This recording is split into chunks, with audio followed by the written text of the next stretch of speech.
Adelante. It is the few minutes the border does not exist.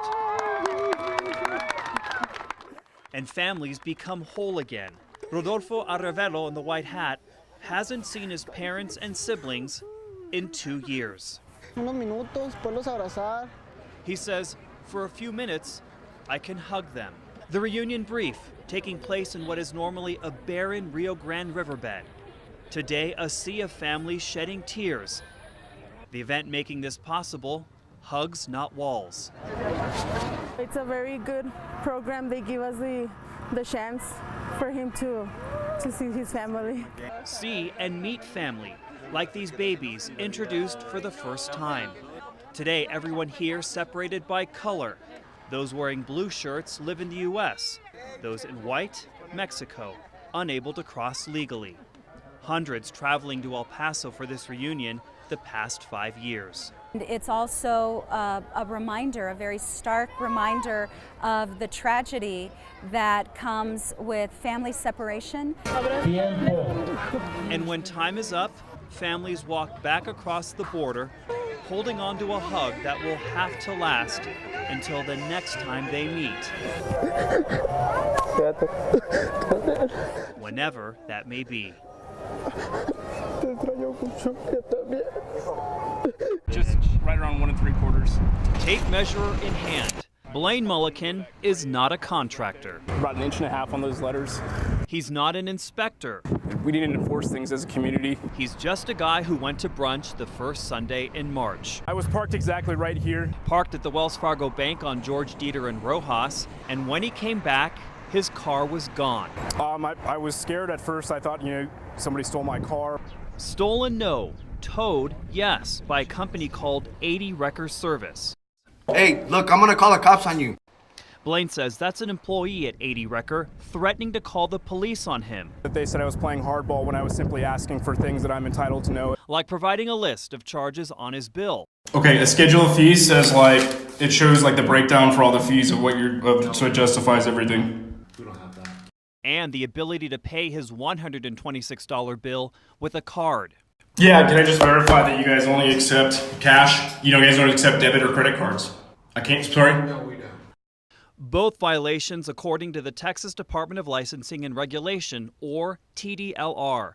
And those aren't the only laws the department says 80 Wrecker is breaking. The TDLR says the driver who towed Blaine's car did not have a towing license, something the TDLR issued a fine to 80 Wrecker for in the past. And on the day of the tow, 80 Wrecker did not have a license to store towed vehicles, also required by state law. KTSM requested the violations from the TDLR by 80 Wrecker Service, and we got this, a long list of more than a dozen dating back to 2013. Violations like not properly displaying proof of insurance in their trucks or not having legible information about their truck's specifications. We went to 80 Wrecker Service to talk to the owner about the audio recording. This employee told us he wasn't there. They said that you guys made him pay cash, but when I checked with the department, they said you guys... Yeah, that's what I'm talk to him. He's the owner. He'll tell you all the good stuff. Okay, thank you, sir. I appreciate it. And remember all that tape measuring? Another possible violation. The signs posted at the bank don't follow requirements set forth by the Department of Licensing and Regulation. The letters must be a certain size depending on where they are on the sign. These fall short of that. We need to ensure that we are keeping them in check and making sure that they are doing their part to rightfully enforce what they're doing. Labels sliced right off cans. Food ripped from their boxes. At the El Pasoans Fighting Hunger Food Bank, sorting through all the food donated is a beast of a job. This year alone, volunteers inspected over 1 million pounds of food. They have to examine every bag, box, and can, measure every dent, read every label to check if the food you donate meets the requirements to go to people in need.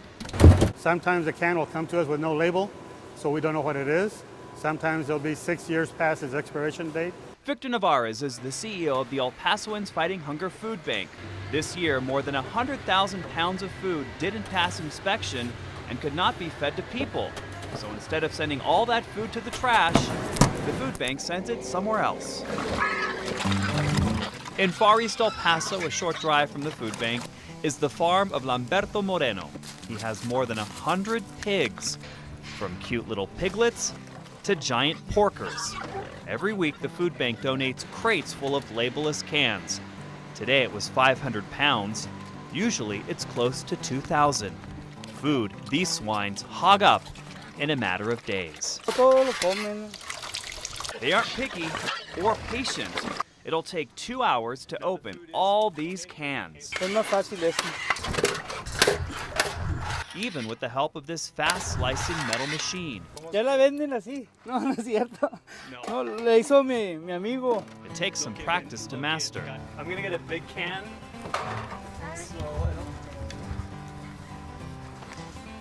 Get this. What's inside? A mystery.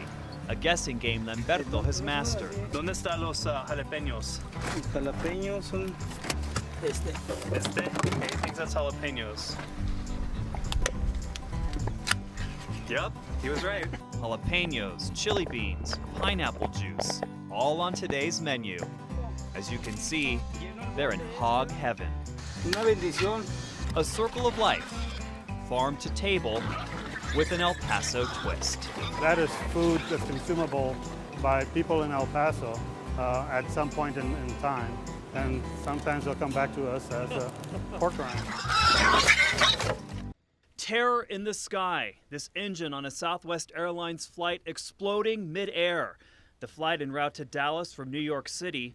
On board, 5 El Pasoans. We were in the western part of Pennsylvania, and I heard a loud crash. Including East Montana Middle School assistant principal Christopher Johnson, sitting in the front row of the plane. It got really cold. I could see my breath, and then the oxygen mask deployed. Masked down, passengers pulling out their phones, snapping these chilling pics, including this image of a broken window creating a hole in the plane where passengers say a woman was sucked out and then pulled in by others near her. Debris or something struck the window, it broke it, and that's what caused the individual to be kind of sucked out the window halfway. That passenger, a mother of 2 from Albuquerque, Jennifer Reardon, the only passenger to die from injuries during the blast. You know, they were asking for anybody with medical experience. The plane making an emergency landing in Philadelphia. On the ground, Johnson tweeting Southwest Airlines, thanking the crew for their calm during the chaos in the sky, and the pilot, Tammy Jo Schultz, for the safe landing. She is a hero. I mean, she landed a plane from 10,000 feet on one engine.